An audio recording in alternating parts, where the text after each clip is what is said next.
नमस्ते। चलिए आज फिजिक्स की दुनिया में चलते हैं और समझते हैं उन 3 सबसे जरूरी नियमों को जो हमारे आसपास की हर चीज को चलाते हैं। जी हाँ, न्यूटन के गति के नियम। अच्छा, कभी ये सोचा है कि जब गाड़ी में अचानक ब्रेक लगते हैं तो हम आगे की ओर क्यों झुक जाते हैं? या फिर एक रॉकेट भला आसमान में ऊपर जाता कैसे है? इन सारे सवालों के जवाब और भी बहुत कुछ सब न्यूटन के इन नियमों में ही छिपा है।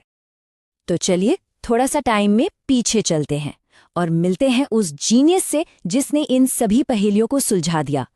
हम बात कर रहे हैं महान वैज्ञानिक सर आइजैक न्यूटन की, जिन्होंने सिर्फ 3 आसान से नियमों से हमें ये सब कुछ समझा दिया। ठीक है, तो न्यूटन के उन 3 मशहूर नियमों में गोता लगाने से पहले हमें 2 बेसिक चीजों को समझना होगा। इन्हें आप पूरी कहानी का फाउंडेशन या कह लीजिए बिल्डिंग ब्लॉक्स मान सकते हैं, गति और बल। तो सबसे पहले गति यानी मोशन। ये क्या चीज है? बहुत ही सिंपल है। अगर कोई भी चीज वक्त के साथ अपनी जगह बदल रही है तो समझ लीजिए कि वो गति में है। जैसे आसमान में उड़ता हुआ कोई पंछी या सड़क पर चलती हुई गाड़ी। और इस गति को शुरू कौन करता है या बदलता कौन है? वो है बल यानी फोर्स। सीधे सीधे कहें तो ये एक धक्का या खींचाव है। जब हम किसी गेंद को किक मारते हैं तो वो एक बल है। जब हम कोई रबर बैंड खींचते हैं वो भी एक बल ही है।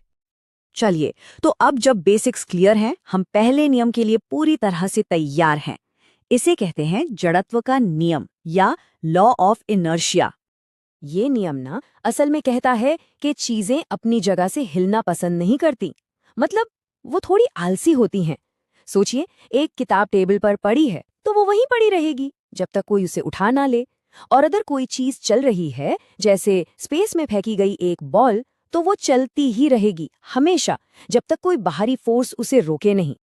तो इसी आलसीपन को, इसी आदत को कि जो जैसा है वैसा ही रहेगा, साइंस की भाषा में कहते हैं जड़त्व या इनर्शिया।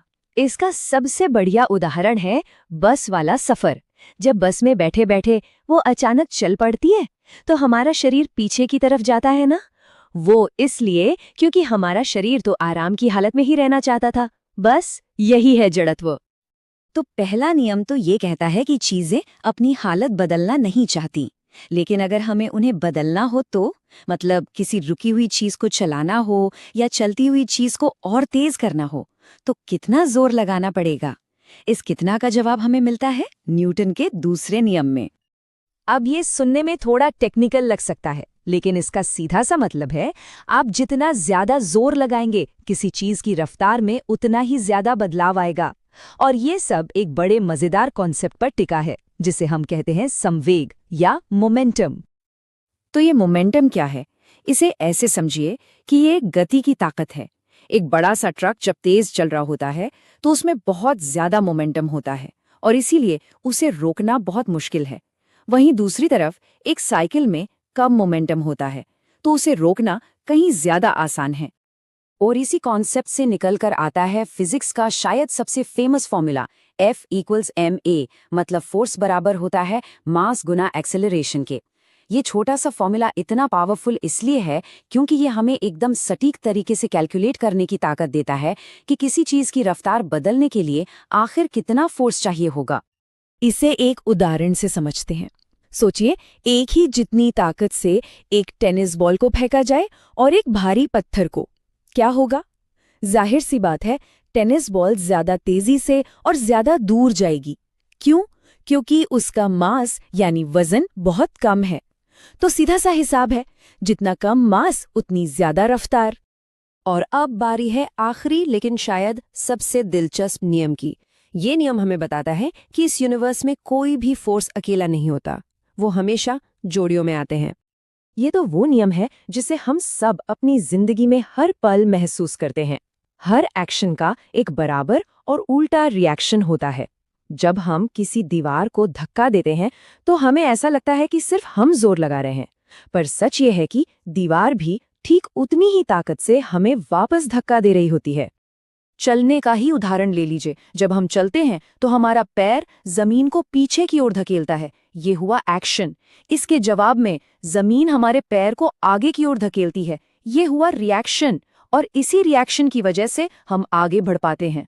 जरा सोचिए, अगर ये रिएक्शन न होता तो हम तो बस एक ही जगह पे पैर घिसते रह जाते। तो ये थे न्यूटन के 3 नियम। अब जब हमने तीनों को एक एक करके समझ लिया है, तो चलिए देखते हैं कि ये तीनों मिलकर हमारी रोजमर्रा की दुनिया को कैसे चलाते हैं, कैसे शेप देते हैं। तो इसे ऐसे याद रख सकते हैं। पहला नियम बताता है कि फोर्स की जरूरत कब पड़ती है। दूसरा नियम बताता है कि कितना फोर्स चाहिए।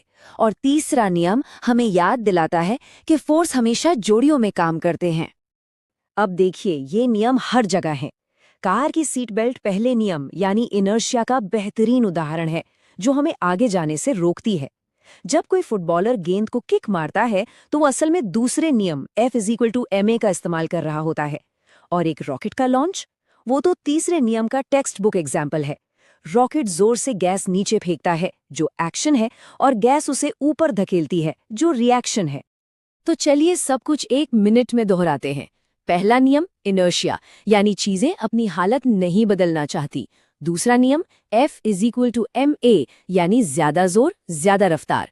और तीसरा नियम एक्शन रिएक्शन, यानी हर क्रिया की प्रतिक्रिया होती है।